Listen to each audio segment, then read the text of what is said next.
Hola amigo, quiero contarte acerca del auto Mercedes W163. A finales de los años 90, Mercedes-Benz se dio cuenta de que los vehículos todoterreno clásicos iban a quedar poco a poco en el olvido y que su lugar lo ocuparían coches más recreativos, cómodos y rápidos, y no necesariamente con tan buenas propiedades todoterreno como el Clase G que llevaba años en producción. De ahí la idea de crear el primer SUV, llamado ML. Este concepto fue probado tímidamente en el mercado americano, donde este tipo de vehículos ya eran populares. La decisión resultó ser la correcta. Junto con esta decisión se introdujeron en la gama ML el motor diésel 270 CDI y la variante tope de gama AMG. La calidad mejoró rápidamente y básicamente era un coche completamente diferente. Por fin, algo digno de la estrella en el capó. En 2001 se decidió realizar un lavado de cara que mejoró aún más la calidad, especialmente del interior. El lavado de cara supuso el debut de la variante 400 CDI con un motor diésel V8. Lamentablemente, un año después se interrumpió la producción en Graz y en 2005 se terminó definitivamente la producción de este coche y se presentó su sucesor. Probablemente no, y juzgarlo a través del prisma de estos competidores podría ser un poco injusto.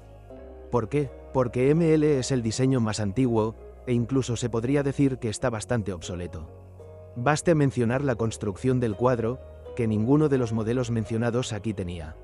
Otros elementos como los motores y la suspensión, totalmente independientes, ya eran la norma. No se trataba necesariamente de una caja de cambios reductora y tracción integral permanente. Mercedes tenía esos atributos, pero también los competidores BAU y Porsche. Otro atributo fue el interior, que es muy espacioso incluso en comparación con competidores más grandes. Aunque el Mercedes es el coche más corto de este grupo, con la misma distancia entre ejes que el BMW X5, 2820 mm, tiene más espacio para los pasajeros y el maletero más grande de todos los modelos mencionados. La estructura del chasis del Mercedes ML no fue diseñada para proporcionarle buenas propiedades todoterreno. Es poco probable que utilice su potencial para construir un vehículo todoterreno y no puede contar con que el ML esté tan blindado como el Gelände. El bastidor tenía como objetivo, en primer lugar, reducir el coste de diseño y construcción del coche y, en segundo lugar, garantizar un buen confort de conducción. Gracias a la suspensión independiente, barras de torsión delante, el resultado fue aún mejor, ya que el coche también puede presumir de buenas características de conducción. A su vez, el reductor con una gran relación de transmisión de 2,64 tampoco se utiliza para superar las condiciones todoterreno más difíciles, sino que está destinado a permitir, por ejemplo, sacar una grúa con un yate del agua o atravesar las arenas del desierto. El desafío todoterreno más difícil al que se enfrentó el ML fue probablemente su participación en la película Jurassic Park. En aquel entonces también tuvimos la oportunidad de ver los que probablemente eran los únicos accesorios todoterreno montados en el ML.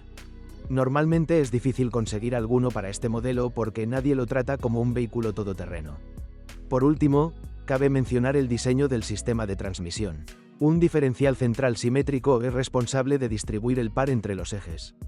Por un lado, distribuye la potencia en una relación 50-50, lo que garantiza unas características de conducción neutras, especialmente en superficies resbaladizas, pero por otro lado, es completamente inadecuado para la conducción todoterreno debido a la falta de cualquier mecanismo de bloqueo. Para ello, Mercedes ha utilizado únicamente el control de tracción, sistema AETS, que solo es eficaz en trayectos muy cortos y suaves fuera de carretera. ¿Razón? La electrónica prefiere inmovilizar el coche antes que provocar un sobrecalentamiento de los frenos. Motores. El coche debutó con el popular motor 320 con una capacidad de 3,2 litros en un sistema V6 con una potencia de 218 CV. Su sucesor tras el facelift fue el motor 350, un V6 de 3,7 litros con 235 CV. Los motores V8 incluyen la versión 430, 4,3 litros 272 CV, la versión 500, 5,0 litros 292 CV, y el tope de gama 55 AMG, 5,4 litros 347 CV. La variante de gasolina más popular es el ML320. Pero la verdadera popularidad en el mercado europeo la consiguieron los motores diésel, especialmente la versión ML270 CDI con un motor de 5 cilindros en línea de 2,7 litros y 163 CV de potencia. La variante ML400 CDI no fue tratada con menos prestigio que el V8 de gasolina, y no sin razón, porque también aquí estamos ante un motor de 8 cilindros. Produce 250 CV, pero impresiona con su par motor de 560 Nm a 1700 revoluciones por minuto. En este vídeo cubriremos la variante más popular, el 270 CDI. ¿Qué está roto? El interior se estaba cayendo a pedazos y la tapicería de cuero estaba muy desgastada. Los primeros modelos de producción seguramente tuvieron algunas reparaciones en la chapa debido a la corrosión. Aparece en la parte inferior de la carrocería, umbrales, bordes inferiores de puertas y tapas de maletero, pasos de rueda, piso y marcos. Aquí hay que tener especial cuidado, porque el coste de reparación del cuadro será significativo. Por supuesto, se puede desmontar la carrocería, pero no es tan fácil como en el caso de los todoterrenos clásicos como el Clase G o el Jeep Wrangler. Además, los crujidos y desmoronamientos de las piezas interiores, los faros empañados y numerosos defectos electrónicos, aunque menores, eran algo habitual en la década de 1990. Desafortunadamente, muchos casos de fallos electrónicos en coches más nuevos se deben a reparaciones poco profesionales. En particular, el mencionado desmontaje de la carrocería del bastidor debe realizarse con mucho cuidado para no dañar los cables y arneses. Desafortunadamente estos no son los únicos problemas del Mercedes ML. Las personas que piensan que están ante un vehículo todoterreno revisarán rápidamente su opinión durante la primera inspección de la suspensión. Desafortunadamente, aunque generalmente es un punto fuerte del ML, no es particularmente duradero. Hay dos brazos de control en el eje delantero, de los cuales el inferior tiene pasador y bujes reemplazables, mientras que el superior cuesta alrededor de $120 por pieza. Por lo tanto, la reparación no es muy costosa, aunque reemplazar las barras de torsión muy dañadas puede reducir significativamente su presupuesto.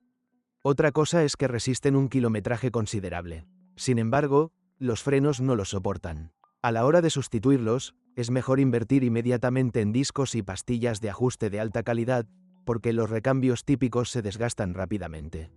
Lamentablemente, lo mismo puede decirse del sistema de propulsión. Por eso en el Mercedes ML es mejor tener un motor más pequeño que una unidad 5.8. En las versiones más potentes fallan tanto las cajas de cambios automáticas como las reductoras. Este último también puede rendirse después de una conducción todoterreno agresiva, incluso con un motor más débil. ¿Y qué pasa con el motor? Esta unidad debutó en realidad el mismo año que el Mercedes ML y también fue el primer motor diésel Common Rail en un automóvil Mercedes. La única diferencia es que debutó en la clase C en una versión de 4 cilindros. La variante 270 CDI de 5 cilindros, o M612, recién apareció en 1999 e inmediatamente encontró su lugar bajo el capó de modelos más grandes, incluido el ML. El SUV recibió una variante ligeramente más débil que, por ejemplo, la clase E produce 163 CV en lugar de 170 CV, pero gracias a sus 370 Nm de par sigue siendo una unidad eficiente en este coche. Estaba emparejado con transmisiones automáticas y manuales.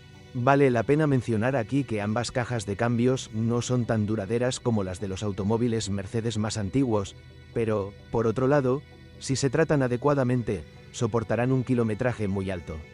Los convertidores de par en las transmisiones automáticas con mayor frecuencia requieren reemplazo. El diseño de esta unidad de accionamiento es interesante, porque aunque fue creado de acuerdo a las últimas tendencias de la época, también tenía varias soluciones arcaicas. Por ejemplo, un bloque de hierro fundido con manguitos reemplazables. El accionamiento de la sincronización se realiza mediante una cadena maciza. El uso de un turbocompresor de geometría variable y un colector de admisión de longitud variable fue una decisión brillante. Gracias a esto el motor se caracteriza por tener un tren inferior muy potente. Desafortunadamente esto también causa complicaciones.